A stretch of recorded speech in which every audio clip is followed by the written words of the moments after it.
स्वागत देश विदेश बैठे सारे दर्शकों ਨੂੰ जी आया आखते हैं जी प्रोग्राम गल्लां दे गीत विच मैं हाँ दमनजीत कौर मैं हाँ पवनदीप और हर रोज़ की तरह एक बार फिर तो एक नवा विषय लैके तुहाडे रूबरू होए हैं और अज का विषय बड़ा महत्वपूर्ण है। अज का विषय बड़ा महत्वपूर्ण है उन्हां लड़कियां वास्ते जिहड़ियां चाहुंदियां ने कि वो भी साडे देश के प्रशासनिक ढांचे दे विच कुछ ना कुछ अपनी जगह बनाउण। अज का विषय नोट करो जी, विषय है सिविल सेवावां दे विच लड़कियां। फोन नंबर 0181 281 4281 64 बिल्कुल जी। और इस फोन लाइन राही तुसीं साडे नाल संपर्क कर सकते हो। और एक गुजारिश जो हमेशा असीं करदे हैं कि जदों तुसीं फोन राही साडे नाल संपर्क करना है तो सिर्फ फोन राही गलबात करनी है, अपनी टैलीविजन सेट की आवाज़ बिल्कुल बंद कर देनी है। बिल्कुल जी। सिविल सेवावां दे विच लड़कियां दी जेकर गलबात करनी है असीं ते साडे नाल फिर साडा माहिर मेहमान भी कोई उहो जिहा होना चाहिए जी। साडे नाल इस वेले स्टूडियो च मौजूद ने अज साडे प्रोग्राम दे विच साडे इस विषय ते अगवाई करन वास्ते अवनीत ढिल्लों जी। अवनीत ढिल्लों जी जिहड़े कि भारतीय रखिया लेखा सेवावां दे विच बतौर असिस्टेंट कंट्रोलर डिफेंस अपनियां सेवावां इस वेले दे रहे हैं और 2014 बैच दे विच इन्हां ने सिविल सर्विसिज क्लीयर किया। बहुत बहुत स्वागत है जी तुहाडा स्टूडियो च। वैसे तो ये बहुत छोटी एज और देख के सारे इदा हैरान भी होंगे, पर क्योंकि तुसी खुद एक मिसाल हो उन्होंने सारिया लड़कियां लिए जो सपने ते बुनदियां ने पर शायद वो सपने दस नहीं पांदियां, जो दस पांदियां ने तो अगे नहीं वध पांदियां, पूरे नहीं कर पांदियां। और तुहाडी खास गल ये भी है कि तुसी पहली जिहड़ी कोशिश की और उस कोशिश दे विच ही अपने उस सुपने नूं साकार किया, उस मुकाम ते पहुंचे। किवें दा लगा उस मुकाम ते पहुंचना, उस सफ़र दा जिहड़ा मतलब बिल्कुल तुसी क्या कि सपने वांगू होंदा है जी, बिल्कुल सही क्या तुसी। पर इस सपने नूं साकार करन लई मैं यही कहना चाहांगी कि सब तो वड्डा हथ परिवार दा हुंदा है। भावें वो कुड़ी होए मुंडा होए, कुड़ियां लई ये बहुत ज़्यादा महत्वपूर्ण हुंदा है।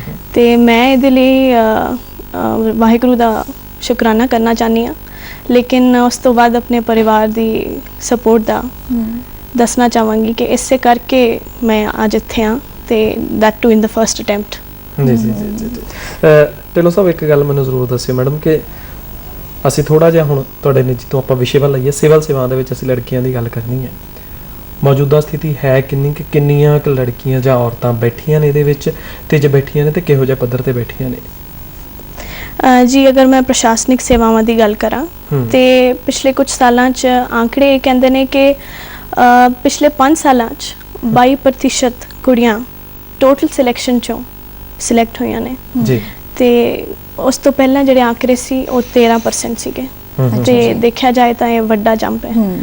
ते आने वाले समय च असीं यही आशा कर सकते हैं कि ये आंकड़ा वधदा जाए ते अपने मुकाम तक पहुंचे। ये जिहड़ा 9% जिहड़ा वाधा होया है, की सोचते हो कि कुछ बदलिया इन्हां 5 सालां दे विच कि कुड़ियां ज़्यादा अटैम्प्ट कर रही ने कि वो ज़्यादा ट्रेनिंग लैके पास हो रही ने, इस मुकाम तक पहुंच रही हैं, ज़्यादा सपोर्ट मिल रही है उन्होंने? जिहड़ा ये 5 साल पिछले 5 सालों का आंकड़ा है वो पिछले 5 सालों हुई चेंज का नतीजा नहीं है। ये पिछले 10-15 सालों तो जिहड़ियां कुड़ियां तैयार हो रही ने परिवारां दी सपोर्ट नाल ते पढ़ रही ने, अगे शिक्षा हासिल कर रही ने, ये ओदा नतीजा है। ते ये समाज दी एक चेंज्ड सोच जिन्हों कहांगे ओदा नतीजा है कि वो भी अगे वध रही ने ते उन्हां दे सपने उन्हां दे पेरेंट्स अगे लेके जा रहे हैं। मैनूं लगता है पिछले कुछ सालों का एक कड़ी मेहनत है। ये समाज नूं ही असी इनू कंग्रेचुलेट करना चाहिए कि अज ये आंकड़ा है। पर एक दूसरा पक्ष भी है जी सिक्के का, वो ये है कि अजे तक भी 100 पिछे 22 ने कि अजे तक भी जिहड़ियां लड़कियां अपीयर हो रही ने, जिहड़ियां ये पेपर देण जा रही ने, अजे उन्हां दी गिणती घट है, अजे भी असीं बराबर नहीं पहुंचे जी। मैनूं लगता है सक्सैस रेट तो ज़्यादा उन्हां दी गिणती जिहड़े वो जा रहे ने पेपर देण उहदे च फर्क है, उहदे च घट है। ते उहदा रीज़न मैं यही कहांगी कि मैं तां अपने परिवार च असीं दोवें भैणां ते मैं वो नहीं देखिया फर्क ਲੇਕਿਨ ਇਹ ਮੈਂ ਦੂਜੇ ਪਰਿਵਾਰਾਂ 'ਚ ਦੇਖਿਆ ਫਰਕ ਕਿ ਮੁੰਡਿਆਂ ਨੂੰ ਇਜਾਜ਼ਤ ਦਿੱਤੀ ਜਾਂਦੀ ਹੈ ਆਪਣੇ ਮਨਮਰਜ਼ੀ ਦਾ ਪ੍ਰੋਫੈਸ਼ਨ ਚੂਜ਼ ਕਰਨ ਲਈ। ਲੇਕਿਨ ਸ਼ਾਇਦ ਅਸੀਂ ਜੇ ਆਪਣੇ ਸਮਾਜ 'ਚ ਪੰਜਾਬ 'ਚ ਦੇਖੀਏ ਜਾਂ ਪੂਰੇ ਦੇਸ਼ 'ਚ ਵੀ ਦੇਖੀਏ ਤੇ ਕੁੜੀਆਂ ਨੂੰ ਇਹ ਇਜਾਜ਼ਤ ਘੱਟ ਹੈ ਕਿ ਉਹ ਇੰਨਾ ਵੱਡਾ ਐਗਜ਼ਾਮ ਦੇ ਸਕਣ। ਤੇ ਸਕੂਲੀ ਸਿੱਖਿਆ ਹੀ ਤੁਸੀਂ ਦੇਖ ਲਓ ਕਿ ਉਹਨਾਂ ਨੂੰ 8ਵੀਂ ਤੋਂ ਬਾਅਦ ਕਿੰਨੀਆਂ ਕੁੜੀਆਂ ਡ੍ਰੌਪ ਆਊਟ ਕਰਦੀਆਂ ਨੇ। ਇਹ ਸਾਨੂੰ ਸਾਰਿਆਂ ਨੂੰ ਪਤਾ ਹੈ ਕਿ ਉਹਦੇ ਕੀ ਰੀਜ਼ਨਸ ਨੇ।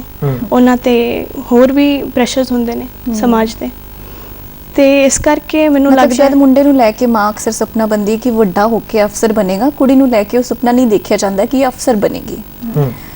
ਤੁਸੀਂ ਕਹਿ ਸਕਦੇ ਹੋ ਇਹ ਸਾਰੇ ਪਰਿਵਾਰਾਂ 'ਚ ਨਹੀਂ ਹੁੰਦਾ, ਪਰ ਕੁਝ ਪਰਿਵਾਰਾਂ ਦੇ ਵਿੱਚ ਹੁੰਦਾ ਹੈ ਜੀ, ਜਿਹਨੂੰ ਅਸੀਂ ਬਦਲਣ ਦੀ ਲੋੜ ਹੈ। ਔਰ ਇਸੇ ਲਈ ਅਸੀਂ ਤੁਹਾਨੂੰ ਇੱਥੇ ਮਿਸਾਲ ਦੇ ਤੌਰ ਤੇ ਪੇਸ਼ ਕਰ ਰਹੇ ਹਾਂ ਕਿ ਜੇ ਅਭਿਨੀਤ ਢਿੱਲੋਂ ਇਸ ਕੁਰਸੀ ਤੇ ਬੈਠ ਸਕਦੇ ਤੇ ਬਹੁਤ ਸਾਰੀਆਂ ਕੁੜੀਆਂ ਜਿਹੜੀਆਂ ਹੋਰ ਨੇ ਉਹ ਮਿਹਨਤ ਕਰਕੇ ਤੁਹਾਡੇ ਤੋਂ ਔਰ ਹੋਰ ਲੋਕਾਂ ਤੋਂ ਗਾਈਡੈਂਸ ਲੈ ਕੇ ਇਸ ਸਫ਼ਰ ਦੀ ਸ਼ੁਰੂਆਤ ਕਰ ਸਕਦੀਆਂ ਔਰ ਮੁਕਾਮ ਤੇ ਵੀ ਪਹੁੰਚ ਸਕਦੀਆਂ।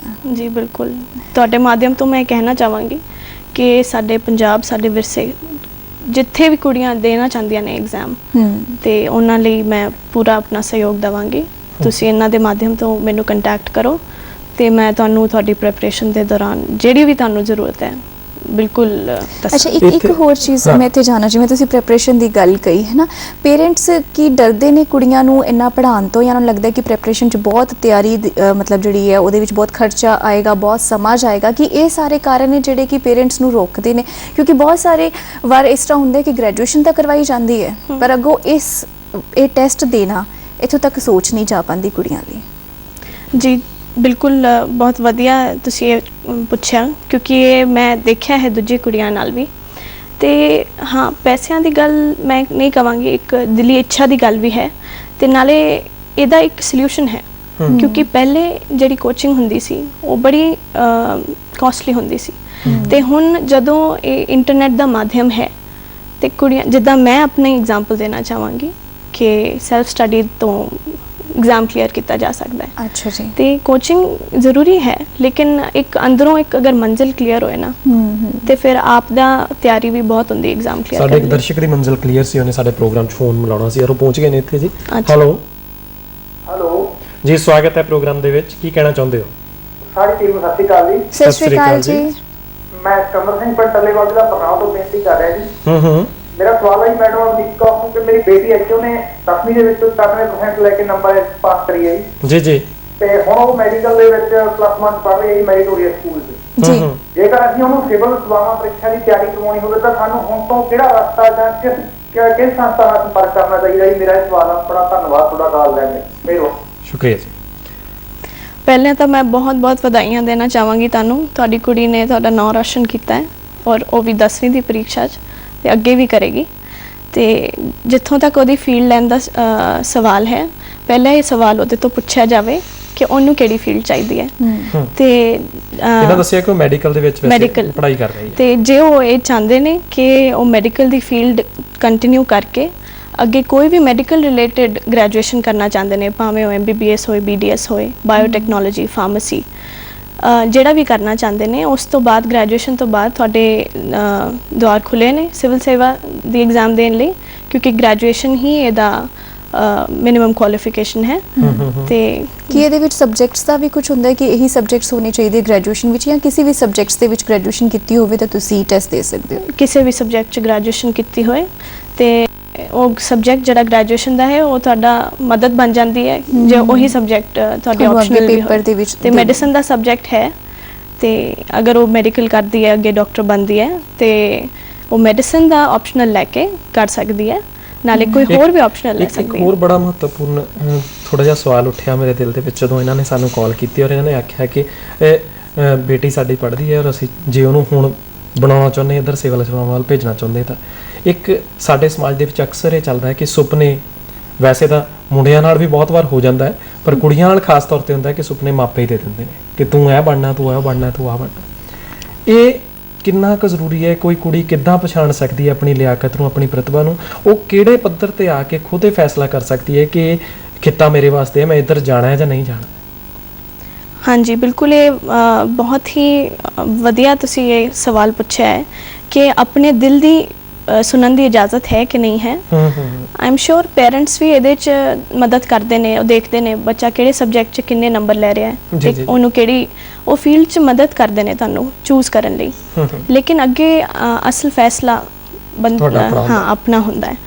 ਤੇ ਜੇ ਉਹਨਾਂ ਕਰਨਲ ਸਾਹਿਬ ਨੂੰ ਲੱਗਦਾ ਹੈ ਕਿ ਉਹਨਾਂ ਦੀ ਕੁੜੀ ਬਾਇਓਲੋਜੀ ਜਾਂ ਸਾਇੰਸਿਸ 'ਚ ਸਟਰੋਂਗ ਹੈ ਤੇ ਉਹ ਇਸ ਕਰਕੇ ਮੈਡੀਕਲ ਲੈ ਕੇ ਦੇ ਰਹੇ ਨੇ।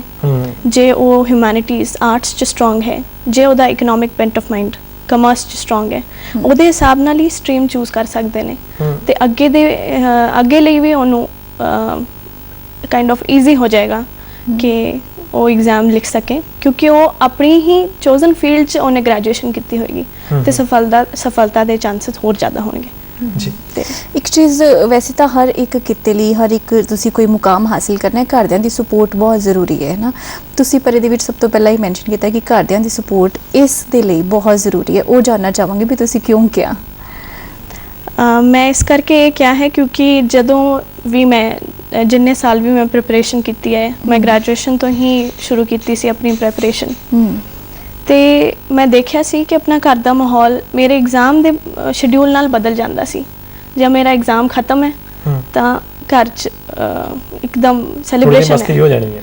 ਅੱਛਾ, ਤੇ ਮੈਂ ਸਮਝਦੀ ਹਾਂ ਐਗਜ਼ਾਮ ਮੈਂ ਨਹੀਂ ਦਿੱਤਾ ਕੱਲੀ ਨੇ, ਮੇਰੇ ਪੂਰੇ ਪਰਿਵਾਰ ਨੇ ਐਗਜ਼ਾਮ ਦਿੱਤਾ ਹੈ ਤੇ ਸਿਲੈਕਸ਼ਨ ਸਾਰਿਆਂ ਦੀ ਹੋਈ ਹੈ। ਕੀ ਬਾਤ ਹੈ। ਇਸ ਕਰਕੇ ਇਸ ਸਪੋਰਟ ਨੂੰ ਮੈਂ ਕਹਿ ਰਹੀ ਸੀ। ਪਰ ਇੱਕ ਲੰਮਾ ਅਰਸਾ, ਕਾਫੀ ਟਾਈਮ ਜਿਹੜਾ ਵੈ ਲੱਗ ਜਾਂਦਾ ਹੈ ਜੇ ਤੁਸੀਂ ਦੋਨੋਂ ਟੈਸਟ ਕਲੀਅਰ ਕਰਨੇ ਹੈ ਤੇ ਉਹ ਸਾਰਾ ਸਮਾਂ ਕੀ ਜੇ ਕਿਸੇ ਨੇ ਕਲੀਅਰ ਕਰਨਾ ਹੈ ਤੇ ਉਹਨੂੰ ਪੜ੍ਹਨਾ ਹੀ ਚਾਹੀਦਾ ਹੈ ਜਾਂ ਨਾਲ ਕੁਝ ਹੋਰ ਵੀ ਕਰ ਸਕਦਾ ਹੈ? ਮਤਲਬ ਕਿਸ ਤਰ੍ਹਾਂ ਉਹ ਜੁੜਿਆ ਰਵੇ ਔਰ ਘਰ ਦੇ ਕਿਸ ਤਰ੍ਹਾਂ ਉਹਨੂੰ ਸਪੋਰਟ ਕਰਦੇ ਰਹਿਣ? ਜੀ ਬਿਲਕੁਲ, ਇਹ ਐਗਜ਼ਾਮ ਹੈ ਤਕਰੀਬਨ 1 ਸਾਲ ਦਾ ਪੂਰਾ ਪ੍ਰੋਸੈਸ ਹੈ। ਪ੍ਰੀਲਿਮ ਤੋਂ ਲੈ ਕੇ ਰਿਜ਼ਲਟ ਤੱਕ 1 ਸਾਲ ਲੱਗ ਜਾਂਦਾ ਹੈ ਤੇ ਉਸ ਤੋਂ ਪਹਿਲਾਂ ਵੀ 1 ਸਾਲ ਮਿਨੀਮਮ ਪੜ੍ਹਨਾ ਪੈਂਦਾ ਹੈ ਜ਼ਰੂਰੀ, ਤੇ ਮਿਨੀਮਮ 2 ਤੋਂ 3 ਸਾਲ ਦਾ ਇੱਕ ਇਹ ਪ੍ਰੋਸੈਸ ਹੈ ਜਿਹਦੇ 'ਚ ਬਹੁਤ ਜ਼ਿਆਦਾ ਫੋਕਸ ਤੇ ਇਹ ਅੰਦਰੋਂ ਇਹੋ ਜਿਹਾ ਐਗਜ਼ਾਮ ਹੈ ਜੇ ਤੁਸੀਂ ਇਕੱਲੇ ਰਹਿ ਕੇ ਤਿਆਰੀ ਕਰੋਗੇ ਨਾ ਤੇ ਅੰਦਰੋਂ ਤੁਹਾਨੂੰ ਖਾ ਜਾਏਗਾ, ਕਿਉਂਕਿ ਇਹ 2 ਸਾਲ ਇਕੱਲੇ ਤਿਆਰੀ ਕਰਨਾ ਬਹੁਤ ਮੁਸ਼ਕਿਲ ਹੈ। ਇਸ ਕਰਕੇ ਇੱਕ ਤਰੀਕੇ ਨਾਲ ਆਪਣੀਆਂ ਹੌਬੀਜ਼ ਨੂੰ ਨਾਲ ਲੈ ਕੇ ਚੱਲਣਾ ਪੈਂਦਾ ਹੈ, ਜਿਹੜਾ ਤੁਹਾਡੀ ਟੋਟਲ ਪਰਸਨੈਲਿਟੀ ਗਰੋਥ 'ਚ ਅੱਗੇ ਜਾ ਕੇ ਰਿਫਲੈਕਟ ਕਰੇਗੀ। ਮੈਂ ਇੱਥੇ ਮੈਂ ਇੱਕ ਗੱਲ ਜ਼ਰੂਰ ਪੁੱਛਣਾ ਚਾਹੁੰਦਾ ਸੀ ਕਿ ਪੇਪਰ ਦੇ ਮਾਮਲੇ 'ਚ ਇੱਕ ਚੀਜ਼ ਹੁੰਦੀ ਹੈ ਕਿ ਪੇਪਰ ਦੇ ਮਾਮਲੇ 'ਚ ਤਾਂ ਤੁਹਾਡਾ ਰੱਟਾ ਵੀ ਚੱਲ ਜਾਂਦਾ ਹੈ ਤੇ ਤੁਸੀਂ ਸਾਡਾ ਕਿਉਂਕਿ ਤੰਤਰ ਇਹੋ ਜਿਹਾ ਸਿੱਖਿਆ ਤੰਤਰ ਕਿ ਜਿਸ ਨੇ ਜੋ ਰਟਿਆ ਹੋਇਆ ਉਹ ਰੱਖ ਦਿੱਤਾ ਮੂਹਰੇ ਤਾਂ ਠੀਕ ਹੈ, ਪਰ ਇਹਦੇ ਵਿੱਚ ਪਹਿਲਾਂ ਪ੍ਰੀਲਿਮ ਤੋਂ ਬਾਅਦ ਫਾਈਨਲ ਔਰ ਉਸ ਤੋਂ ਅੱਗੇ ਜਿਹੜਾ ਬਹੁਤ ਮਹੱਤਵਪੂਰਨ ਪੜਾਅ ਹੁੰਦਾ ਹੈ ਉਹ ਹੁੰਦਾ ਹੈ ਸਾਖਿਆਤਕਾਰ ਦਾ ਜਾਂ ਇੰਟਰਵਿਊ ਦਾ। ਤੇ ਉੱਥੇ ਤੁਹਾਡੀ ਸ਼ਖਸੀਅਤ ਜਿਹੜੀ ਉਹ ਜੇ ਸਹੀ ਨਹੀਂ ਤਾਂ ਤੁਸੀਂ ਸਾਰਾ ਪਹਿਲਾਂ ਕੀਤਾ ਕਰਾਇਆ ਜਿਹੜਾ ਉਹ ਖਤਮ ਹੋ ਜਾਂਦਾ ਹੈ ਤੇ ਸ਼ਖਸੀਅਤ ਇੱਕ ਦਿਨ 'ਚ ਨਹੀਂ ਬਣਾਈ ਜਾ ਸਕਦੀ।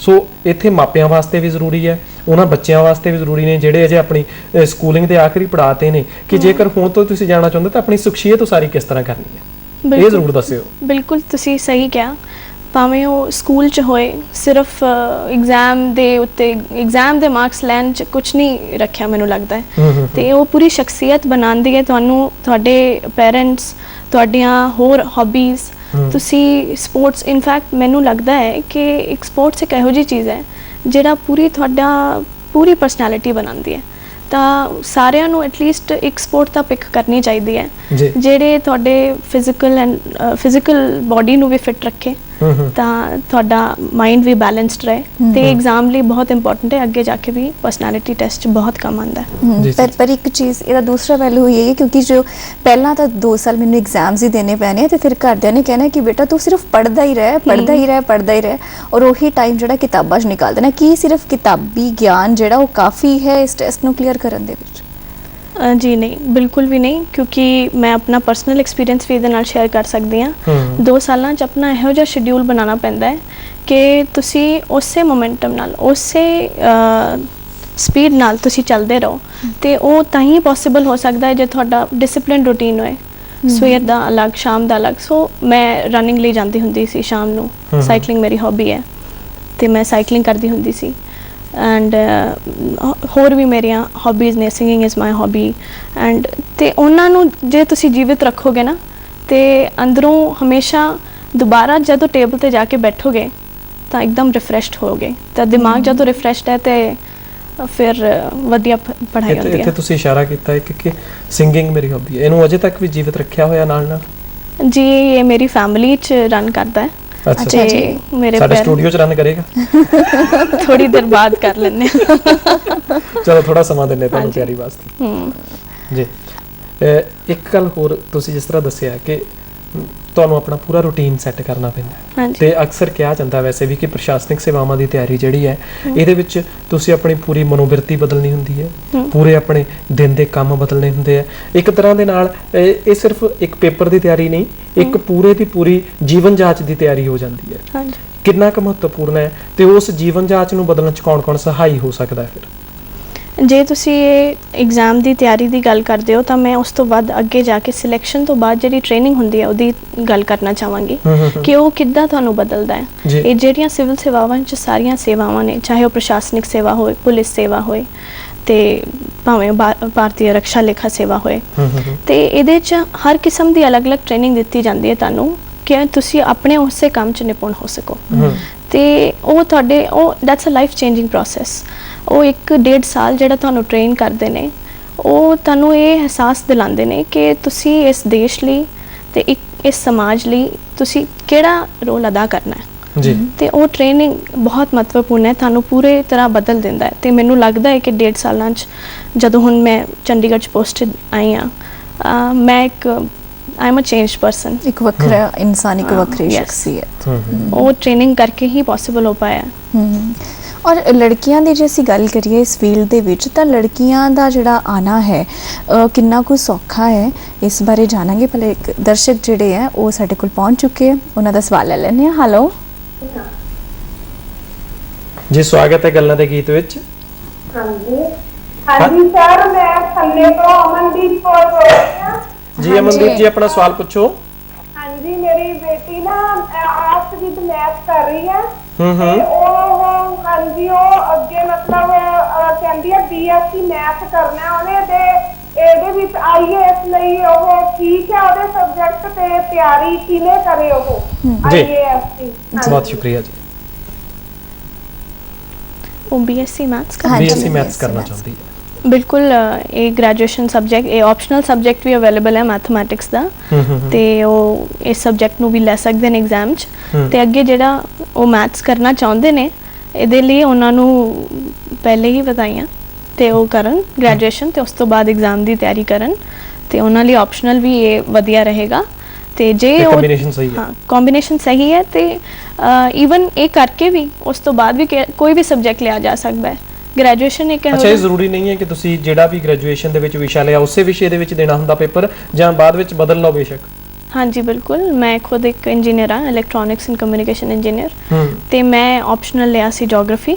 ਅੱਛਾ ਜੀ। ਤੇ ਇਹ ਇਸ ਕਰਕੇ ਕਿਉਂਕਿ ਇਹੋ ਜਿਹਾ ਸਬਜੈਕਟ ਹੀ ਨਹੀਂ ਸੀਗਾ ਇਲੈਕਟ੍ਰੋਨਿਕਸ ਕਰਕੇ, ਇਸ ਕਰਕੇ ਮੈਨੂੰ ਇਹ ਲੈਣਾ ਪਿਆ। ਤੇ ਪੋਸੀਬਲ ਹੈ, ਤੇ ਆਪਣੇ ਇੰਟਰਸਟ ਨਾਲ ਤੁਸੀਂ ਕਿਹੜਾ ਮਰਜ਼ੀ ਸਬਜੈਕਟ ਲਓ, ਉਹ ਕਾਰਗਰ ਰਹਿੰਦਾ ਹੈ ਜੇ ਤੁਸੀਂ ਆਪਣੇ ਇੰਟਰਸਟ ਨਾਲ ਲਿਓ। ਜਿਵੇਂ ਤੁਸੀਂ ਦੱਸਿਆ ਸੀਗਾ ਕਿ ਤੁਸੀਂ ਗ੍ਰੈਜੂਏਸ਼ਨ ਦੀ ਵਿੱਚ ਹੀ ਤਿਆਰੀ ਜਿਹੜੀ ਹੈ ਉਹ ਸ਼ੁਰੂ ਕਰ ਦਿੱਤੀ ਸੀ। ਅਸੀਂ ਆਪਣੇ ਦਰਸ਼ਕਾਂ ਨੂੰ ਵੀ ਦੱਸਣਾ ਚਾਹਾਂਗੇ ਤੁਹਾਡੇ ਮਾਧਿਅਮ ਰਾਹੀਂ ਕਿ ਕਿਸ ਤਰ੍ਹਾਂ ਆਪਣੀ ਤਿਆਰੀ ਜਿਹੜੀ ਹੈ, ਜੇ ਉਹਨਾਂ ਨੇ ਸੋਚ ਹੀ ਲਿਆ ਕਿ ਉਹਨਾਂ ਨੇ ਇਸੇ ਹੀ ਸਫ਼ਰ ਤੇ ਜਾਣਾ ਹੈ, ਇਸੇ ਸਫ਼ਰ ਵੱਲ ਨਿਕਲਣਾ ਹੈ, ਤੇ ਉਹ ਕਿਸ ਤਰ੍ਹਾਂ ਆਪਣੀ ਤਿਆਰੀ ਜਿਹੜੀ ਉਹ ਸ਼ੁਰੂ ਕਰ ਸਕਦੇ ਆ? ਕਈ ਜਿਹੜੇ ਹੈਗੇ ਨੇ ਉਹ ਗ੍ਰੈਜੂਏਸ਼ਨ 'ਚ ਉਹਨਾਂ ਨੂੰ ਪਤਾ ਲੱਗ ਜਾਂਦਾ ਹੈ ਕਿ ਉਹਨਾਂ ਨੂੰ ਇਹ ਐਗਜ਼ਾਮ ਦੇਣਾ ਹੈ। ਕਈ ਜੌਬ ਕਰਦੇ ਪਤਾ ਲੱਗਦਾ ਹੈ, ਤੇ ਇਸ ਕਰਕੇ ਡਿਪੈਂਡ ਕਰਦਾ ਹੈ ਕਿ ਏਜ ਕਿਸ ਉਮਰ 'ਚ ਤੁਸੀਂ ਤਿਆਰੀ ਸ਼ੁਰੂ ਕਰਦੇ ਹੋ। ਤੇ ਮੈਂ ਗ੍ਰੈਜੂਏਸ਼ਨ 'ਚ ਕੀਤੀ ਤਾਂ ਮੈਨੂੰ ਨਾਲ ਗ੍ਰੈਜੂਏਸ਼ਨ ਦੇ ਇਹ ਅਲੱਗ ਵੱਖਰਾ ਸਬਜੈਕਟ ਵੀ ਪੜ੍ਹਨਾ ਪਿਆ। ਜੇ ਤੁਸੀਂ ਸੇਮ ਗ੍ਰੈਜੂਏਸ਼ਨ ਦਾ ਸਬਜੈਕਟ ਲੈਣਾ ਚਾਹੁੰਦੇ ਹੋ ਤਾਂ ਉਹ ਵੀ ਵਧੀਆ ਹੈ। ਤੁਸੀਂ ਗ੍ਰੈਜੂਏਸ਼ਨ 'ਚ ਵੀ ਅੱਛੇ ਨੰਬਰ ਲਓ ਤੇ ਮਿਹਨਤ ਕਰੋ, ਤੇ ਜਦੋਂ ਤੁਹਾਨੂੰ ਛੁੱਟੀਆਂ ਮਿਲਦੀਆਂ ਨੇ, ਜਦੋਂ ਬ੍ਰੇਕ ਮਿਲਦੀ ਹੈ, ਤੁਸੀਂ ਇਹ ਐਗਜ਼ਾਮ ਦੀ ਤਿਆਰੀ ਕਰ ਸਕਦੇ ਹੋ। ਮੈਂ ਅਖਬਾਰ ਪੜ੍ਹ ਕੇ ਜਾਂ ਆਪਣਾ ਖਬਰਾਂ ਦੇਖ ਕੇ। ਜੀ ਜੀ ਜੀ। ਤੁਹਾਨੂੰ ਅਸੀਂ ਕਿਹਾ ਸੀ ਕਿ ਸਿੰਗਿੰਗ ਦੀ ਹੌਬੀ ਜਿਹੜੀ ਹੈ, ਤੁਸੀਂ ਕਿਹਾ ਥੋੜਾ ਸਮਾਂ ਚਾਹੀਦਾ ਤਿਆਰ ਕਰਨ ਵਾਸਤੇ, ਇੱਕ ਗੀਤ ਤੁਹਾਨੂੰ ਸੁਣਾ ਦਿੰਦੇ ਹਾਂ ਜੀ, ਔਰ ਵਾਪਸ ਪਰਤਾਂਗੇ, ਚਰਚਾ ਇਸੇ ਤਰ੍ਹਾਂ ਚੱਲਦੀ ਰਹੇ। ਜੇ ਤੁਸੀਂ ਜੁੜੇ ਹੋਏ ਗੱਲਾਂ ਤੇ ਗੀਤ ਦੇ ਨਾਲ, ਔਰ ਸਾਡੇ ਨਾਲ ਨੇ ਅਵਨੀਤ ਕੌਰ ਢਿੱਲੋਂ ਜੀ, ਔਰ ਸਾਨੂੰ ਅੱਜ ਜਾਣਕਾਰੀ ਦੇ ਰਹੇ ਨੇ ਸਿਵਲ ਸੇਵਾਵਾਂ ਦੇ ਵਿੱਚ ਲੜਕੀਆਂ ਦੇ ਬਾਰੇ। ਇੱਕ ਗੱਲ ਮੈਡਮ ਸਾਨੂੰ ਜ਼ਰੂਰ ਦੱਸਿਓ ਇੱਥੇ ਕਿ ਜਦੋਂ ਤੁਸੀਂ ਹੁਣ ਇਸ ਖੇਤਰ ਦੇ ਵਿੱਚ ਆ ਗਏ ਹੋ, ਇੱਥੇ ਕੰਮ ਕਰ ਰਹੇ ਹੋ, ਤੇ ਲੜਕੀਆਂ ਬਹੁਤ ਸਾਰੀਆਂ ਆਉਂਦੀਆਂ ਚਾਹਣਗੀਆਂ, ਪਰ ਉਹਨਾਂ ਨੂੰ ਇਹ ਹੋਏਗਾ ਕਿ ਇੱਥੇ ਕੰਮ ਕਿਸ ਤਰ੍ਹਾਂ ਕਰਨਾ ਹੈ, ਤੇ ਇੱਥੇ ਕੰਮ ਕਰਨ ਵਾਸਤੇ ਤਿੰਨ ਚੀਜ਼ਾਂ ਮੈਂ ਜ਼ਰੂਰ ਪੁੱਛਣੀਆਂ ਕਿ ਲੜਕੀਆਂ ਲਈ ਵੀ ਬਰਾਬਰ ਦੇ ਮੌਕੇ ਨੇ, ਸਾਰੇ ਖੇਤਰ ਖੁੱਲੇ ਨੇ, ਜਾਂ ਇਹ ਜਦੋਂ ਤੁਸੀਂ ਪੇਪਰ ਦਿੰਦੇ ਹੋ ਉਸ ਤੋਂ ਬਾਅਦ ਕੁਝ ਖੇਤਰ ਰਹਿ ਜਾਂਦੇ ਨੇ ਕਿ ਇੱਧਰ ਲੜਕੀਆਂ ਨਾ ਆ ਜਾਣ, ਇੱਧਰ ਸੇਫ ਨਹੀਂ ਹੈਗਾ, ਇੱਧਰ ਵਧੀਆ ਨਹੀਂ ਹੈ? ਕਿੰਨੇ ਕੁ ਮੌਕੇ ਨੇ, ਕਿੰਨੇ ਕੁ ਚੁਣੌਤੀਆਂ ਨੇ ਮੂਹਰੇ ਕੰਮ ਕਰਨ ਦੇ ਵਿੱਚ? ਲੜਕੀਆਂ ਵੀ ਉਸੇ ਤਰ੍ਹਾਂ ਹੀ ਕੰਮ ਕਰ ਸਕਦੀਆਂ ਨੇ ਜਾਂ ਨਹੀਂ, ਤੇ ਕਿੰਨੀਆਂ ਕੁ ਜ਼ਿੰਮੇਵਾਰੀਆਂ ਨੇ? ਜੀ ਬਿਲਕੁਲ। ਸਭ ਤੋਂ ਪਹਿਲਾਂ ਤੇ ਜਦੋਂ ਅਸੀਂ ਐਗਜ਼ਾਮ ਦਿੰਦੇ ਹਾਂ ਸਿਵਲ ਸੇਵਾਵਾਂ ਦਾ, ਤੇ ਇਹੋ ਜਿਹੀ ਕੋਈ ਵੀ ਸਰਵਿਸ ਨਹੀਂ ਹੈ, ਕੋਈ ਵੀ ਸੇਵਾ ਨਹੀਂ ਹੈ ਜਿਹਦੇ ਵਿੱਚ ਕੁੜੀਆਂ ਨਹੀਂ ਆ ਸਕਦੀਆਂ, ਸਾਰੀਆਂ ਜਾ ਸਕਦੀਆਂ ਨੇ। ਪੁਲਿਸ ਸੇਵਾਵਾਂ 'ਚ ਬਹੁਤ ਕੁੜੀਆਂ ਜਾ ਰਹੀਆਂ ਨੇ ਜੀ ਜੀ ਜੀ। ਤੇ ਜਿਹੜੇ ਸੇਵਾ 'ਚ ਆ ਕੇ ਉਸ ਤੋਂ ਬਾਅਦ ਜਿਹੜੀਆਂ ਚੁਣੌਤੀਆਂ ਨੇ ਉਹ ਤਾਂ ਮੈਨੂੰ ਲੱਗਦਾ ਹੈ ਮੁੰਡਿਆਂ ਤੇ ਕੁੜੀਆਂ ਲਈ ਦੋਵੇਂ ਬਰਾਬਰ ਨੇ, ਲੇਕਿਨ ਉਹਨਾਂ ਨੂੰ, ਕੁੜੀਆਂ ਨੂੰ ਆਪਣੇ ਆਪ ਨੂੰ ਥੋੜਾ ਜਿਹਾ ਪ੍ਰੂਵ ਕਰਨ ਲਈ ਜ਼ਿਆਦਾ ਮਿਹਨਤ ਚਾਹੀਦੀ ਹੈ, ਕਿਉਂਕਿ ਉਹ ਇੱਕ ਤਰੀਕੇ ਦਾ ਸਮਾਜ ਦਾ ਨਜ਼ਰੀਆ ਹੈ ਕਿ ਤੇ ਉਹ ਬਦਲਣ 'ਚ ਜ਼ਿਆਦਾ ਟਾਈਮ ਨਹੀਂ ਲੱਗੇਗਾ। ਲੇਕਿਨ ਜਿਸ ਤਰੀਕੇ ਨਾਲ ਅਸੀਂ ਕੁੜੀਆਂ ਵੱਧ ਰਹੀਆਂ ਨੇ ਅੱਗੇ, ਤੇ ਉਹਨਾਂ ਦੀ ਮਾਨਸਿਕ ਐਂਡ ਸਰੀਰਕ ਸ਼ਕਤੀ ਦੋਵਾਂ ਦੇ ਬਾਰੇ ਪਤਾ ਲੱਗ ਜਾਏਗਾ, ਤੇ ਹੋਰ ਅੱਗੇ ਵੀ ਪਤਾ ਲੱਗ ਹੀ ਰਿਹਾ ਹੈ। ਤੇ ਇਹੀ ਮੈਂ ਤੁਹਾਡਾ ਤੀਜਾ ਸਵਾਲ ਜੇ ਮੈਂ ਜ਼ਿੰਮੇਵਾਰੀਆਂ ਵੱਲ ਆਉਂਦੇ ਹਾਂ ਜੀ, ਇੱਕ ਦਰਸ਼ਕ ਦੇ ਨਾਲ ਗੱਲ ਕਰਕੇ। ਹੈਲੋ ਜੀ, ਸਵਾਗਤ ਹੈ। ਹੈਲੋ ਜੀ, ਸਵਾਗਤ ਹੈ ਜੀ ਪ੍ਰੋਗਰਾਮ 'ਚ। ਸਤਿ ਸ਼੍ਰੀ ਅਕਾਲ ਮੈਮ। ਸਤਿ ਸ਼੍ਰੀ ਅਕਾਲ ਜੀ। ਹਾਂਜੀ ਮੈਮ, ਮੈਂ ਆਪਣੀ ਬੇਟੀ ਬਾਰੇ ਪੁੱਛਣਾ ਚਾਹੁੰਦੀ ਸੀ। ਹਾਂਜੀ। ਤੇ ਉਸਨੇ ਹੁਣ 10th ਕੀਤੀ ਹੋਈ ਤੇ ਅੱਗੇ ਉਹ +1 ਤੋਂ ਨੌਨ ਮੈਡੀਕਲ ਲਿਆਗਾ ਜੀ IIT ਦੀ ਤਿਆਰੀ ਕਰਨਾ ਚਾਹੁੰਦੀ ਹੋਈ ਜੀ।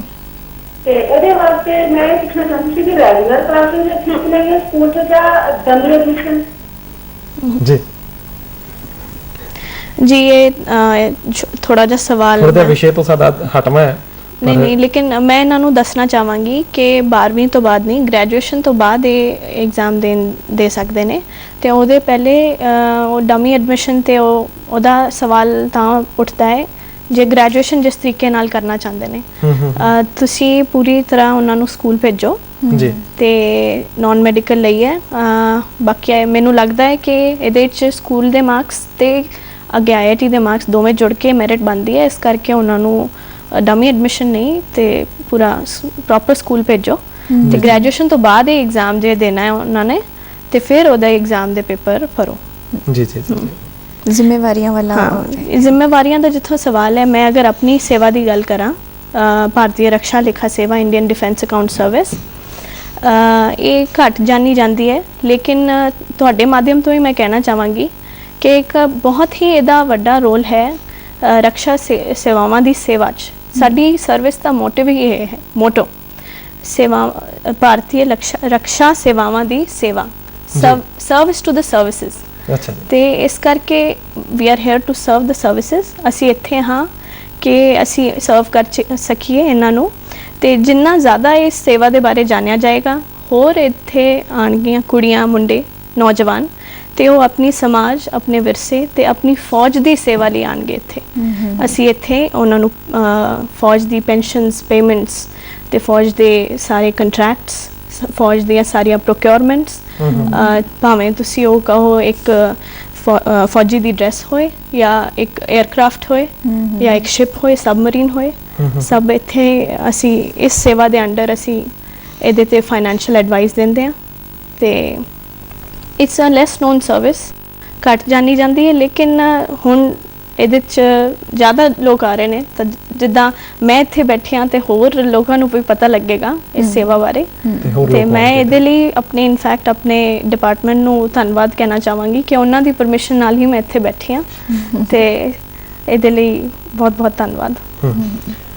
ਜ਼ਿੰਮੇਵਾਰੀਆਂ ਤੋਂ ਮੈਨੂੰ ਯਾਦ ਆਇਆ ਕਿ ਕੁੜੀ, ਜੇ ਆਪਾਂ ਲੜਕੇ ਔਰ ਲੜਕੀ ਦੀ ਗੱਲ ਕਰੀਏ, ਹੁਣ ਮੰਨ ਲਓ ਕੋਈ ਐਸਾ ਪਰਿਵਾਰ ਹੈ ਸ਼ਾਇਦ ਜਿਹੜਾ ਨਹੀਂ ਜ਼ਿਆਦਾ ਖਰਚਾ ਅਫੋਰਡ ਕਰ ਸਕਦਾ ਹੈ ਨਾ, ਕੁੜੀ ਦੇ ਉੱਤੇ ਬਹੁਤ ਸਾਰੀਆਂ ਜ਼ਿੰਮੇਵਾਰੀਆਂ ਨੇ, ਉਹ ਘਰ ਦਾ ਕੰਮ ਵੀ ਕਰ ਰਹੀ ਹੈ, ਡਮੀ ਐਡਮਿਸ਼ਨ ਦੀ ਉਹਨਾਂ ਨੇ ਗੱਲ ਕਹੀ, ਹੋ ਸਕਦਾ ਹੈ ਕਿ ਉਹ ਪ੍ਰਾਈਵੇਟ ਜਾਂ ਕੋਰਸਪੋਂਡੈਂਸ ਗ੍ਰੈਜੂਏਸ਼ਨ ਵੀ ਕਰ ਰਹੀ ਹੈ, ਪਰ ਦਿਲ ਦੇ ਵਿੱਚ ਸੁਪਨਾ ਹੈ। ਤੁਸੀਂ ਗੱਲ ਕਹੀ ਸੀ ਕਿ ਮੈਂ ਸੈਲਫ ਸਟੱਡੀ ਕੀਤੀ ਹੈ, ਉਹਨਾਂ ਸਭ ਜ਼ਿੰਮੇਵਾਰੀਆਂ ਦੇ ਨਾਲ ਰਹਿੰਦੇ ਉਹ ਸੈਲਫ ਸਟੱਡੀ ਕਿਸ ਤਰ੍ਹਾਂ ਕਰ ਸਕਦੀ ਔਰ ਕੀ ਪੜ੍ਹ ਸਕਦੀ, ਕੀ ਉਹਦੇ ਕੋਲ ਮਾਧਿਅਮ ਨੇ ਜਿਨ੍ਹਾਂ ਦੀ ਉਹ ਸਹਾਇਤਾ ਲੈ ਸਕਦੀ? ਜ਼ਰੂਰ ਜਾਣਾਂਗੇ। ਇੱਕ ਦਰਸ਼ਕ ਇਸ ਵੇਲੇ ਆਪਣਾ ਸਵਾਲ ਲੈ ਕੇ। ਹੈਲੋ ਜੀ, ਸਵਾਗਤ ਹੈ ਜੀ ਪ੍ਰੋਗਰਾਮ 'ਚ। ਹੈਲੋ ਦਮਨ, ਮੈਨੂੰ ਲੱਗਦਾ ਸੀ ਤੁਹਾਡੇ ਵਾਲਾ ਸਵਾਲ ਜਾਰੀ ਕਰ ਲਈਏ ਸ਼ਾਇਦ ਤੁਸੀਂ ਸਾਡੇ ਦੋਸਤ ਦਾ ਸੰਪਰਕ ਸ਼ਾਇਦ ਟੁੱਟ ਗਿਆ ਜੀ। ਅਸੀਂ ਸੀ ਕਿ ਜੇ ਉਹਦੇ ਹਾਲਾਤ ਇਸ ਤਰ੍ਹਾਂ ਨਹੀਂ ਸਪੋਰਟਿੰਗ ਨਹੀਂ ਹੈ ਜ਼ਿਆਦਾ ਤੇ ਉਹ ਸੈਲਫ ਸਟੱਡੀ ਹੀ ਕਰਨਾ ਚਾਹੁੰਦੀ ਤੇ ਕਿਹੜੇ ਮਾਧਿਅਮ ਉਹਦੇ ਕੋਲੋਂ ਹੈਗੇ ਆ ਜਿਨ੍ਹਾਂ ਰਾਹੀਂ ਉਹ ਕਰ ਸਕਦੀ ਹੈ? ਬਿਲਕੁਲ ਉਹ ਸੈਲਫ ਸਟੱਡੀ ਕਰ ਸਕਦੇ ਨੇ ਇਸ ਐਗਜ਼ਾਮ ਲਈ, ਤੇ ਉਹਦੇ ਲਈ ਵੀ ਮੈਂ ਇੱਕ ਵਾਰੀ ਸਾਰੇ ਪੇਰੈਂਟਸ ਨੂੰ, ਮਾਪਿਆਂ ਨੂੰ ਬੋਲਣਾ ਚਾਹਾਂਗੀ ਕਿ ਉਹ ਜੇ ਘਰ ਬੈਠੇ ਪੜ੍ਹ ਵੀ ਰਹੇ ਨੇ ਤੇ ਉਹਨਾਂ ਨੂੰ ਉਹਦੇ ਲਈ ਵੀ ਸਪੋਰਟ ਦਿੱਤੀ ਜਾਵੇ। ਜਿਹੜੇ ਮਾਧਿਅਮ ਹੈ ਉਹਦੇ ਲਈ ਸਭ ਤੋਂ ਪਹਿਲਾਂ ਇੱਕ ਇੰਟਰਨੈਟ ਸਭ ਤੋਂ ਵੱਡਾ ਮਾਧਿਅਮ ਹੈ, ਜਿਹਦੇ ਲਈ ਉਹ ਕਿਹੜੀਆਂ ਕਿਤਾਬਾਂ ਉਹਨਾਂ ਨੂੰ ਪੜ੍ਹਨੀਆਂ ਨੇ, ਕਿਹੜੇ ਸੋਰਸਿਸ ਤੋਂ ਉਹਨਾਂ ਨੂੰ ਪੜ੍ਹਨਾ ਹੈ, ਉਹਦੇ ਬਾਰੇ ਉਹਨਾਂ ਨੂੰ ਜਾਣਕਾਰੀ ਮਿਲੇਗੀ। ਅਖਬਾਰਾਂ ਨੇ, ਅਖਬਾਰ ਪੜ੍ਹ ਸਕਦੇ ਨੇ, ਨਿਊਜ਼ ਚੈਨਲ ਦੇਖ ਸਕਦੇ ਨੇ, ਡੀਡੀ ਨਿਊਜ਼, ਇਹ ਸਭ ਮੈਂ ਪੂਰੇ 2 ਸਾਲ ਦੇਖੀ ਹੈ ਕਿਉਂਕਿ ਉਹਨਾਂ ਦੀਆਂ ਖਬਰਾਂ ਦਾ ਕਿਤੇ ਹੋਰ ਮੈਚ ਨਹੀਂ ਹੈ। ਇਹ ਮੈਂ ਇੱਥੇ ਬੈਠੀ ਹਾਂ ਇਸ ਕਰਕੇ ਨਹੀਂ ਕਹਿ ਰਹੀ ਹਾਂ, ਇਹ ਸੱਚਾਈ ਹੈ। ਤੇ ਬਾਕੀ ਜਿੱਥੋਂ ਤੱਕ ਕਿਤਾਬਾਂ ਦੀਆਂ ਗੱਲ ਨੇ, ਉਹ ਜਾ ਕੇ ਕਿਤੇ ਵੀ ਕਿਸੇ ਵੀ ਬੁੱਕ ਡਿਪੋ ਤੋਂ ਜਿਹੜੀਆਂ ਸਿਵਲ ਸਰਵਿਸਿਜ਼ ਦੀਆਂ ਕਿਤਾਬਾਂ ਨੇ ਉਹ ਘਰ ਬੈਠੇ ਵੀ ਪੜ੍ਹ ਸਕਦੇ ਨੇ। ਜੇ ਉਹ ਕਿਤਾਬਾਂ ਨਹੀਂ ਲੈ ਸਕਦੇ ਤਾਂ ਮਟੀਰੀਅਲ ਸਾਰਾ ਇੰਟਰਨੈਟ ਤੇ ਅਵੇਲੇਬਲ ਹੈ ਤੇ ਉਹ ਵੀ ਕਰ ਸਕਦੇ ਨੇ। ਇੱਕ ਗੱਲ ਮੈਡਮ ਜ਼ਰੂਰ ਦੱਸਿਓ ਥੋੜੀ ਜਿਹੀ ਇੱਥੇ ਕਿ ਇਹ ਮੰਨਿਆ ਜਾਂਦਾ ਹੈ ਕਿ ਜੇ ਕਿਸੇ ਨੇ ਇਸ ਪ੍ਰਸ਼ਾਸਨਿਕ ਸੇਵਾਵਾਂ ਦੀ ਜਾਂ ਇਸ ਤਰ੍ਹਾਂ ਦੇ ਕਿਸੇ ਹੋਰ ਵੱਡੇ ਪੱਧਰ ਦੇ ਪੇਪਰ ਦੀ ਤਿਆਰੀ ਸ਼ੁਰੂ ਕਰ ਦਿੱਤੀ ਤੇ ਫਿਰ ਉਹਦੀ ਰਿਸ਼ਤੇਦਾਰੀ 'ਚ ਵੀ ਇਹ ਮਸ਼ਹੂਰ ਹੋ ਜਾਂਦਾ ਕਿ ਇਹਨੇ ਹੁਣ ਵਿਆਹਾਂ ਤੇ ਵੀ ਨਹੀਂ ਆਉਣਾ, ਇਹਨੇ ਹੁਣ ਜ਼ਿਆਦਾ ਰਿਸ਼ਤੇਦਾਰਾਂ ਨੂੰ ਨਹੀਂ ਮਿਲਣਾ, ਇਹ ਨਾਲ ਕੋਈ ਗੱਲ ਨਹੀਂ ਹੁਣ ਕਰਨੀ ਹੈ। ਇਹ 'ਚ ਕਿੰਨੀ ਕੁ ਸੱਚਾਈ ਹੈ? ਕਿ ਜ਼ਰੂਰੀ ਹੈ ਕਿ ਤੁਸੀਂ ਦਿਨ ਦੇ ਵਿੱਚ 12-13 ਘੰਟੇ ਕਿਤਾਬਾਂ ਦੇ ਢੇਰ ਦੇ ਵਿੱਚ ਵੜੇ ਰਹੋ, ਤੁਸੀਂ ਆਪਣੇ ਆਪ ਨੂੰ ਵੀ ਸਮਾਂ ਨਾ ਦਿਓ, ਇਹ ਵੀ ਨਾ ਦੇਖੋ ਕਿ ਤੁਹਾਡੀ ਜਿਹੜੀ ਸ਼ਕਲ ਹੈ ਇਹ ਬਦਲ ਰਹੀ ਹੈ, ਤੁਸੀਂ ਬਿਲਕੁਲ ਬੇਸੁਰਤ ਹੋਏ ਬੈਠੇ ਹੋ, ਇਹ ਜ਼ਰੂਰੀ ਹੈ? ਇਹ ਮੈਂ ਇਹਨੂੰ 2 ਸਵਾਲ ਮੰਨ ਕੇ ਆਨਸਰ ਕਰਾਂਗੀ ਜੀ। ਸਭ ਤੋਂ ਪਹਿਲਾਂ ਕਿ ਉਹ ਗੱਲ ਬਿਲਕੁਲ ਸੱਚੀ ਹੈ, ਸਾਰੇ ਆਣਾ ਜਾਣਾ ਬੰਦ ਹੋ ਜਾਂਦਾ ਹੈ ਤੇ ਪਰਿਵਾਰ ਦੇ ਕਿਸੇ ਵੀ ਫੰਕਸ਼ਨ 'ਚ ਇੱਕੋ ਬੰਦਾ ਮਿਸਿੰਗ ਹੁੰਦਾ ਹੈ ਜਿਹੜਾ ਤਿਆਰੀ ਕਰ ਰਿਹਾ ਹੈ ਤੇ ਉਹਦਾ ਅਲੱਗ ਰੀਜ਼ਨ ਹੈ। ਤੇ ਦੂਜਾ 12-13 ਘੰਟੇ ਪੜ੍ਹਨਾ ਜ਼ਰੂਰੀ ਨਹੀਂ ਹੈ। ਜੇ ਤੁਸੀਂ 2-3 ਸਾਲ ਪੜ੍ਹਨਾ ਹੈ, ਇਹ ਪੋਸੀਬਲ ਨਹੀਂ ਹੈ ਕਿ ਤੁਸੀਂ ਹਰ ਰੋਜ਼ 12-13 ਘੰਟੇ ਪੜ੍ਹ ਪਾਓ ਜੀ। ਜ਼ਰੂਰਤ ਹੈ ਤੇ ਉਹ ਇੱਕ ਜਿਹੜੇ ਦਿਮਾਗ ਦੀ ਇਕਾਗਰਤਾ ਹੈ ਉਹਦੀ ਜ਼ਰੂਰਤ ਹੈ, ਕਿਉਂਕਿ ਇਹਦੇ 'ਚ ਘੰਟਿਆਂ ਤੋਂ ਜ਼ਿਆਦਾ ਜਿਹੜਾ ਤੁਸੀਂ ਆਪਣੇ ਦਿਮਾਗ 'ਚ ਪਲਾਨਿੰਗ ਕਰ ਰਹੇ ਹੋ ਅੱਗੇ ਦੀ, ਉਹ ਜ਼ਿਆਦਾ ਇੰਪੋਰਟੈਂਟ ਹੈ। ਤੇ ਜਦੋਂ ਤੁਸੀਂ ਬੈਠੇ ਹੋ ਦਿਮਾਗ ਤੁਹਾਡਾ ਉੱਥੇ ਹੀ ਹੈ ਤੇ ਉਹਦੇ ਲਈ ਹੀ ਜ਼ਰੂਰੀ ਹੈ ਕਿ ਤੁਹਾਨੂੰ ਥੋੜ੍ਹਾ ਜਿਹਾ ਕੱਟਣਾ ਪੈਂਦਾ ਹੈ ਪੂਰੇ ਸਮਾਜ 'ਚੋਂ। ਤੇ ਭਾਵੇਂ ਉਸ ਟਾਈਮ 'ਚ ਜਦੋਂ ਸਾਰੇ ਵਿਆਹ 'ਤੇ ਗਏ ਨੇ, ਤੁਸੀਂ ਆਪਣਾ ਰਿਲੈਕਸ ਕਰ ਰਹੇ ਹੋ, ਸੋ ਰਹੇ ਹੋ ਜਾਂ ਰਨਿੰਗ ਕਰ ਰਹੇ ਹੋ, ਸਪੋਰਟਸ ਖੇਡ ਰਹੇ ਹੋ, ਜ਼ਰੂਰੀ ਨਹੀਂ ਹੈ ਤੁਸੀਂ ਪੜ੍ਹ ਰਹੇ ਹੋ, ਲੇਕਿਨ ਥੋੜ੍ਹਾ ਜਿਹਾ ਟੁੱਟਣਾ ਪੈਂਦਾ ਹੈ ਕਿਉਂਕਿ ਇਹ ਐਗਜ਼ਾਮ ਇਹੋ ਜਿਹਾ ਹੈ। ਮਤਲਬ ਇਹ ਮੈਂ ਆਪਣੀ ਦੱਸ ਰਹੀ ਹਾਂ, ਸਾਰਿਆਂ ਦੀ ਅਲੱਗ ਸਟ੍ਰੈਟਜੀ ਵੀ ਹੋ ਸਕਦੀ ਹੈ। ਕਈ ਲੋਕ ਮੈਂ ਦੇਖੇ ਨੇ ਮੇਰੇ ਨਾਲ ਦੇ, ਉਹ ਬਿਲਕੁਲ ਐਕਟਿਵ ਸੀਗੇ, ਸੋਸ਼ਲੀ ਵੀ ਐਕਟਿਵ ਸੀਗੇ, ਸੋਸ਼ਲ ਮੀਡੀਆ 'ਤੇ ਵੀ ਐਕਟਿਵ ਸੀ ਤੇ ਫਿਰ ਵੀ ਉਹਨਾਂ ਨੇ ਐਗਜ਼ਾਮ ਕਲੀਅਰ ਕੀਤਾ ਹੈ। ਮੈਂ ਆਪਣੀ ਗੱਲ ਕਰ ਰਹੀ ਹਾਂ, ਉਹ ਪੋਸੀਬਲ ਹੈ। ਥੋੜ੍ਹਾ ਜਿਹਾ ਕੱਟਣਾ ਪੈਂਦਾ ਹੈ ਇਕਾਗਰਤਾ ਲਈ, ਅਦਰਵਾਈਜ਼ ਇੰਨਾ ਘੰਟੇ ਪੜ੍ਹਨਾ ਨਹੀਂ ਪੈਂਦਾ ਜੀ। ਇੱਕ ਹੋਰ ਦਰਸ਼ਕ ਪਹੁੰਚ ਗਏ ਨੇ ਜੀ ਆਪਣਾ ਸਵਾਲ ਲੈ ਕੇ। ਹੈਲੋ ਜੀ, ਸਵਾਗਤ ਹੈ ਪ੍ਰੋਗਰਾਮ 'ਚ।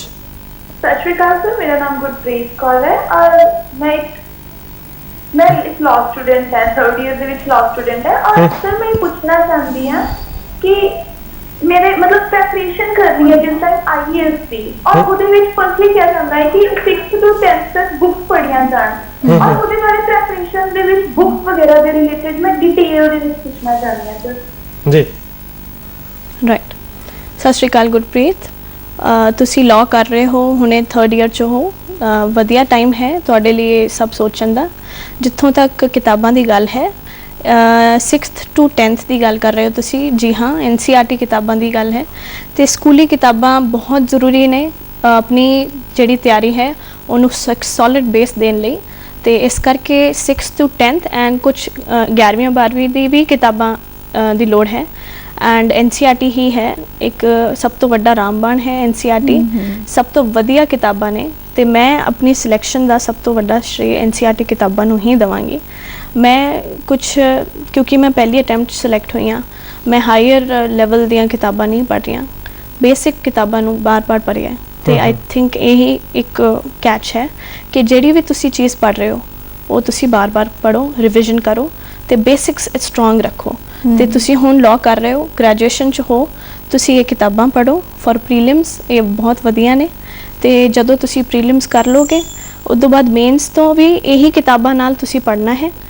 6 to 10th NCERT in some subjects, 11ਵੀਂ 12ਵੀਂ ਆਲਸੋ, ਜਿੱਦਾਂ ਕਿ ਜੀਓਗ੍ਰਾਫੀ, ਹਿਸਟਰੀ, ਮਾਡਰਨ ਹਿਸਟਰੀ ਦਾ ਵੀ।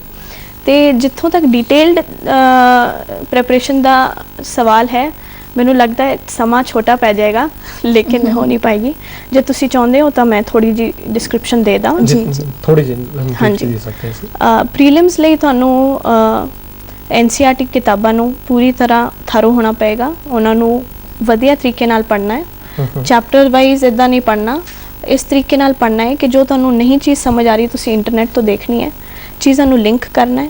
ਇੱਕ ਜੀਓਗ੍ਰਾਫੀ ਦੀ ਕਿਤਾਬ ਤੇ ਇੱਕ ਸਾਇੰਸ ਦੀ ਕਿਤਾਬ ਨੂੰ ਵੱਖਰਾ ਸਮਝ ਕੇ ਨਹੀਂ ਪੜ੍ਹਨਾ, ਉਹਨਾਂ 'ਚੋਂ ਲਿੰਕੇਜ ਲੱਭਣੀ ਹੈ। ਜਿੱਥੇ ਜਿੱਥੇ ਜਿਹੜੇ ਚੈਪਟਰ 'ਚ ਤੁਹਾਨੂੰ ਲੱਗਦਾ ਹੈ ਅੱਛਾ ਮੈਂ ਪੜ੍ਹਿਆ ਹੋਇਆ, ਵਾਪਸ ਜਾ ਕੇ ਉਹਨੂੰ ਦੇਖੋ ਕਿ ਕਿਹੜੇ ਕੰਟੈਕਸਟ 'ਚ ਪੜ੍ਹਿਆ ਹੋਇਆ, ਕਿਉਂਕਿ ਇਹ ਸਮਾਂ ਇਹੋ ਜਿਹਾ ਹੈ, ਐਗਜ਼ਾਮ ਬਦਲ ਰਿਹਾ ਹੈ ਤੇ ਕੁਐਸਚਨ ਇਹੋ ਜਿਹੇ ਆ ਰਹੇ ਨੇ ਕਿ ਸਿਰਫ ਕਿਤਾਬ ਤੋਂ ਚੱਕੇ ਹੋਏ ਕੁਐਸਚਨ ਨਹੀਂ ਆ ਰਹੇ। ਜੋ ਤੁਸੀਂ ਪੜ੍ਹਿਆ ਹੈ ਉਹ ਤੁਹਾਨੂੰ ਕਿਸੇ ਹੋਰ ਕੁਐਸਚਨ 'ਚ ਕੰਮ ਆਏਗਾ, ਇੱਦਾਂ ਦੇ ਹੈ। ਤੇ ਪ੍ਰੀਲਿਮਸ 'ਚ ਇਹ ਜ਼ਰੂਰੀ ਹੈ ਕਿ ਤੁਸੀਂ ਇਹ ਕਿਤਾਬਾਂ ਪੜ੍ਹੋ, ਅਖਬਾਰ ਪੜ੍ਹੋ ਕਰੰਟ ਅਫੇਅਰਸ ਲਈ, ਹਰ ਰੋਜ਼ ਡੇਲੀ ਨਿਊਜ਼ ਦੇਖੋ। ਤੇ ਆਈ wood recommend DD news for that, ਕਿਉਂਕਿ ਉਹਦੇ 'ਚ ਤੁਹਾਨੂੰ ਪੂਰੇ ਦਿਨ ਦੀਆਂ ਖਬਰਾਂ, ਹਾਂਜੀ ਹਾਂਜੀ। ਤੇ ਇਸ ਕਰਕੇ ਇਹ ਪ੍ਰੀਲਿਮਸ ਲਈ ਹੈ। ਜਦੋਂ ਪ੍ਰੀਲਿਮਸ ਤੁਸੀਂ ਪਾਰ ਕਰ ਲਓਗੇ, ਐਗਜ਼ਾਮ ਦੀ ਰਿਜ਼ਲਟ ਆਉਣ ਤੋਂ ਪਹਿਲਾਂ ਮੈਨੂੰ ਲੱਗਦਾ ਹੈ ਤੁਹਾਨੂੰ ਤਿਆਰੀ ਕਰਨੀ ਚਾਹੀਦੀ ਹੈ, ਕਿਉਂਕਿ ਇਹ ਨਾ ਸੋਚ ਕੇ ਕਿ ਚਲੋ ਰਿਜ਼ਲਟ ਆਉਣ ਤੋਂ ਤਿਆਰੀ ਕਰਾਂਗੇ, ਇਹਦਾ ਮਤਲਬ ਹੈ ਕਿ ਸਾਡੀ ਸ਼ਾਰਟ ਸਾਈਟਡਨੈਸ ਹੈ। ਜੇ ਅਸੀਂ ਸਿਲੈਕਸ਼ਨ ਸਾਡੀ ਹੋਣੀ ਹੀ ਹੈ, ਇਹ ਸੋਚ ਕੇ ਤਿਆਰੀ ਕਰਨੀ ਹੈ, ਤੇ ਫਿਰ ਸਾਨੂੰ ਦੂਜੀ ਅਟੈਂਪਟ ਵੀ ਦੇਣੀ ਪੈ ਸਕਦੀ ਹੈ। ਇਹ ਸੋਚ ਕੇ ਤਿਆਰੀ ਕਰੋ ਤੇ ਇੱਕ ਵੀ ਦਿਨ ਨਾ ਵੇਸਟ ਕਰੋ। ਜੀ, ਇੱਕ ਦਰਸ਼ਕ ਇਸ ਵੇਲੇ ਸਾਡੇ ਨਾਲ ਨੇ। ਹੈਲੋ, ਹਾਂਜੀ, ਸਵਾਗਤ ਹੈ ਜੀ ਪ੍ਰੋਗਰਾਮ ਦੇ ਵਿੱਚ। ਹੈਲੋ ਸਰ, ਸਤਿ ਸ਼੍ਰੀ ਅਕਾਲ। ਸਤਿ ਸ਼੍ਰੀ ਅਕਾਲ ਗੁਰਵਿੰਦਰ ਜੀ, ਕੀ ਕਹਿਣਾ ਚਾਹੁੰਦੇ ਹੋ? ਸਰ ਮੈਂ ਗੁਰਵਿੰਦਰ ਕੌਰ ਬੋਲ ਰਹੀ ਹਾਂ। ਮੈਂ ਸਰ ਐਕਚੁਅਲੀ ਮਤਲਬ ਕਿ ਮੈਂ ਪੁੱਛਣਾ ਚਾਹੁੰਦੀ ਸੀ ਕਿ ਇਹਦੀ ਜਿਹੜੀ ਤਿਆਰੀ ਹੈ ਉਹ ਕਿਵੇਂ ਕੀਤੀ ਜਾਵੇ IELTS ਦੀ। ਮੈਂ ਐਕਚੁਅਲੀ ਨਾ BCA ਕਰ ਰਹੀ ਹਾਂ ਜੀ, ਤੇ ਮੈਂ ਨਾ ਇਹ ਵੀ ਜਾਣਨਾ ਚਾਹੁੰਦੀ ਹਾਂ ਕਿ ਜਿਹੜਾ ਲੋਕਾਂ ਦੇ ਵਿੱਚ ਨਾ ਇੱਕ ਵਹਿਮ ਹੈ ਕਿ ਅਸੀਂ ਜੋ ਪੇਪਰ ਕਲੀਅਰ ਕਰ ਲੈਂਦੇ ਹਾਂ ਤੇ ਉਸ ਤੋਂ ਮਗਰੋਂ ਡੋਨੇਸ਼ਨ ਦਿੱਤੀ ਜਾਂਦੀ ਆ। ਇਸ IPS ਜਾਂ IAS ਵਾਸਤੇ ਵੀ ਡੋਨੇਸ਼ਨ ਦਿੱਤੀ ਜਾਂਦੀ ਆ ਜੀ। ਡੋਨੇਸ਼ਨ, ਹਾਂਜੀ ਹਾਂਜੀ। ਮੈਂ ਇਹ ਕਹਿ ਸਕਦੀ ਹਾਂ ਇੱਕ ਬਲੈਂਕ ਪੇਪਰ ਤੇ ਲਿਖ ਕੇ ਕਿ ਇੱਕ ਇਹ ਵਾਲਾ ਇੱਕ ਇਹੋ ਜਿਹਾ ਐਗਜ਼ਾਮ ਹੈ ਸਿਵਲ ਸੇਵਾਵਾਂ ਦਾ, ਜਿੱਥੇ ਇੱਕਦਮ ਪ੍ਰੀਲਿਮਸ ਤੋਂ ਲੈ ਕੇ ਇੰਟਰਵਿਊ ਤੱਕ ਲੀਕ ਪ੍ਰੂਫ ਹੈ। मतलब कि बिल्कुल भी डोनेशन का कोई कम ही नहीं है।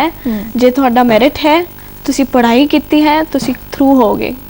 कोई इहो जिहा इस एग्जाम च अछूता है एग्जाम इस चीज़ तो, ये मैं गारंटी दे रही हूँ तुहानू जी। हाँ, बाकी ਤਿਆਰੀ ਦੀ ਤੁਸੀਂ ਡਿਟੇਲਸ ਦੱਸੀ ਜਾ ਰਹੇ ਹੋ। ਉਸ ਤੋਂ ਪਹਿਲਾਂ ਸਮਾਂ ਮੁੱਕ ਜਾ, ਮੈਂ ਆਪਾਂ ਉੱਧਰ ਪਹੁੰਚਣਾ ਹੈ ਵਾਪਸ ਜਿੱਥੇ ਆਪਾਂ ਪਹਿਲਾਂ ਛੱਡਿਆ ਸੀ। ਤੁਹਾਨੂੰ ਤਿਆਰੀ ਵਾਸਤੇ ਅਸੀਂ ਵੀ ਕਾਫੀ ਸਮਾਂ ਦਿੱਤਾ ਹੈ। ਹਾਂਜੀ, ਹੌਬੀ ਵੱਲ। ਅੱਛਾ, ਤੇ ਮੈਂ ਇੱਕ ਗਾਣਾ ਫਿਰ ਸੁਣਾਉਂਦੀ ਹਾਂ। ਚਿਤਰਾ ਸਿੰਘ ਜੀ ਦਾ ਹੈ, ਚਰਖਾ ਮੇਰਾ ਰੰਗਲਾ।